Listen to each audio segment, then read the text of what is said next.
the MAGA movement. They helped so much. Trump has declared himself the victor of the US election, and as always, leave in the comment sections what are the latest, as well as what are your thoughts of him winning. For me personally, I don't like it. I hate it, in fact. I think he's a fraud. But never mind, let's see today what are the latest market movements with relation to his victory already. First up, his own company, Trump Media and Technology Group, jumped 50% because of his win. You know, I was hearing in forums whether one should speculate and bet on Trump's victory or not. I think this must have been, on hindsight, the easiest bet, correct? His company surging because he might be pumping favorable deals to it. But of course, don't go chasing it right now. What if there's market sentiment that changes along the way? We never are too sure. The market that has really been moving the most, in my opinion, is actually the cryptocurrency market. You know, Trump, he has always positioned himself as pro-cryptocurrency, and as mentioned over here, he has actually vowed to end the industry's persecution and courting public and financial backing from major Silicon crypto investors. So him winning possibly means more relaxation of rules for Bitcoin, but anyway, the Bitcoin ETF is up already, even the Ethereum ETF. Bitcoin itself has seen a massive surge as of today, clocking 6 to 7% gain as of this time of filming. That's 73,000 US dollars. That's actually someone who has Bitcoin and also supports Trump. That guy is actually Elon Musk. A star is born, Elon. And his company Tesla shares has actually skyrocketed in pre-market, up by about 13%. Bitcoin is not the biggest movement. Ethereum is slightly higher. But the biggest winners as of right now of filming is actually Solana coin and Dogecoin. Personally for myself, I have Ethereum, Solana and Bitcoin in my crypto wallet. Luckily, I'm diversified for it because some other sectors which I own are on the downtrend. So as always, the being diversified approach definitely works. Some win, some lose. You kind of don't worry too much about what the election results are. What we want to focus is the asset quality, which will shine over the long term. What about gold? Is it shining as of right now? Gold has, on the contrary, declined by 1%.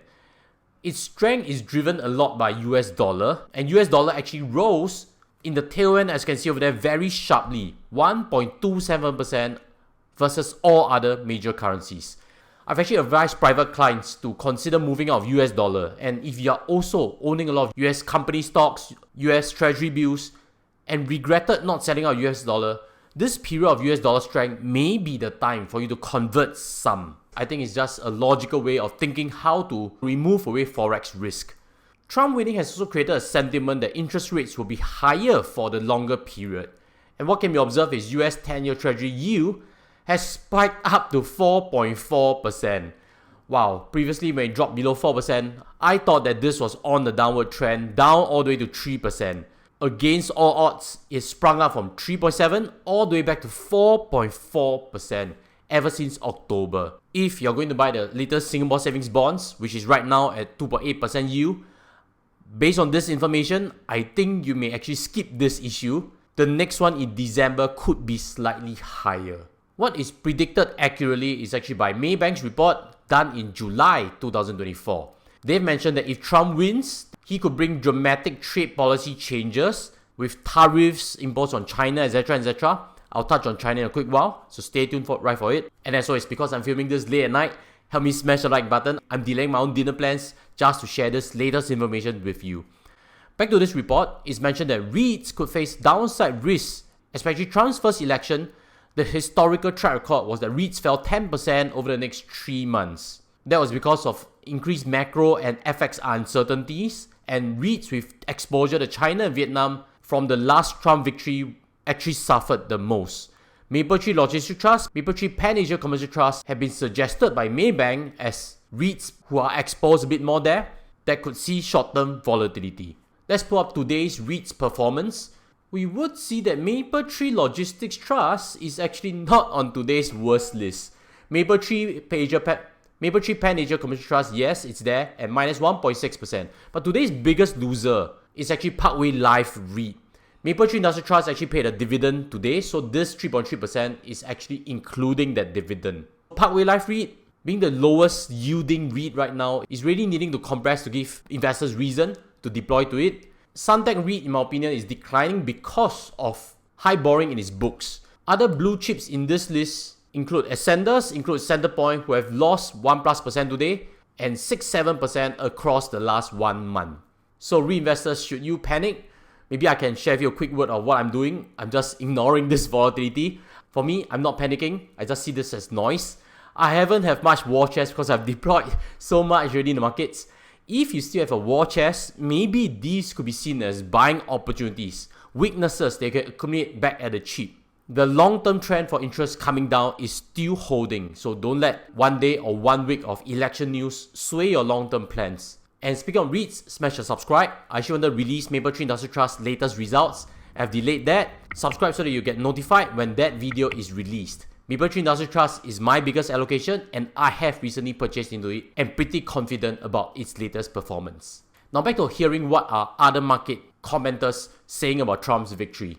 The consequence is a higher path to rates. This is actually by Chief Investment Officer, and he is buying Asia Pacific banks in anticipation for higher yields and stronger growth benefit to their earnings. Bank stocks rose 4.4% in Tokyo and outperformed the market in Australia. The biggest gainers are actually in Japanese banks.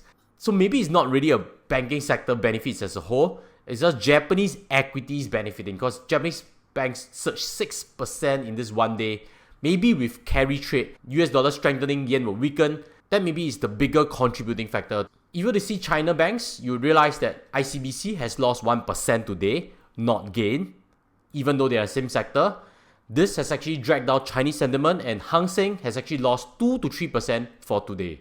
Maybe this is because they fear Trump will create more tariffs as per his first term, which is possibly logical. There are others on the other hand that suggest that doesn't matter. CCP might in fact get triggered to pump more money into the system, and that could be a net positive if they want to fight. So pros or cons, don't let it sway you too much. My belief again is China and Hong Kong is undervalued.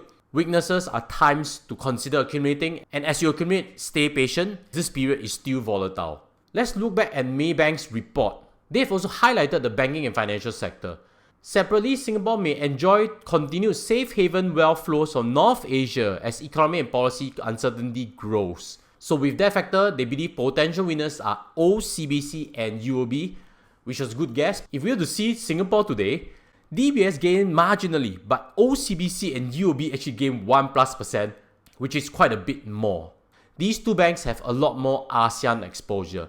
It's true, UOB has actually bought Citibank's ASEAN division. OCBC is strong in Malaysia. Great Eastern Group is also strong across Singapore and Malaysia. They prefer OCBC and UOB over DBS, who has limited ASEAN footprint and mainly into Singapore and North Asia. What about for industrials? They've highlighted a few companies. Potential winner ST Engineering with close to 40% assets in US and earns a third of revenue from US.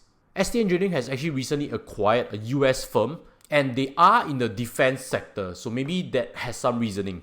But my opinion is ST Engineering is richly valued right now. Now buying based on this reason of Trump victory, I personally think it's not the best time to pick up. There will be times of weaknesses like what we see in other sectors. I've also found a further DBS report on potential winners if a Republican Party has a red sweep. Over here, market volatility could benefit SGX and IFAS. Both of these are in the stock trading sector where if there's a lot of turnover, it creates revenue. And they've highlighted companies with a lot of US exposure, SETS and ST Engineering.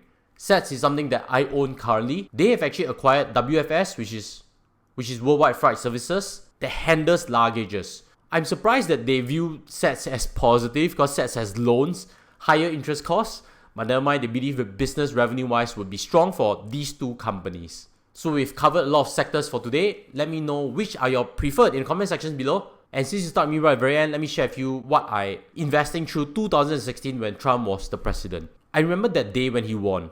I was in Japan on a trip, on a bullet train. And when he won, stock markets actually crashed. Crashed, you heard it, not surged as of what you might see today. The market was shocked that Trump won. And if I recall correctly, it was like 4 to 5% massive downward plunge. But the thing is this, anybody that sold out in that panic would have missed out on the eventual rebound that took place in the next few days. You see the chart over here, you realize it disappeared. News report on the day was terrible.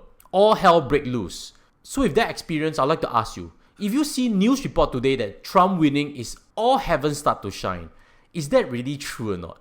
it could be the opposite, a quick market rise and then a fade all the way down. So you never know. So my preference definitely is ignore the news. If there's weaknesses on things you like, pick them up. If not, dollar cost average through this volatile period. Market will judge based on economic performances. And as always, I still think equities are the place to be. That's where I put my clients' portfolios in, and something I've shared in recent Joshtan Summit, which have been done successfully. And these are quick screenshots of it. Thank you for watching Ryan, and I'll see you in the next episode.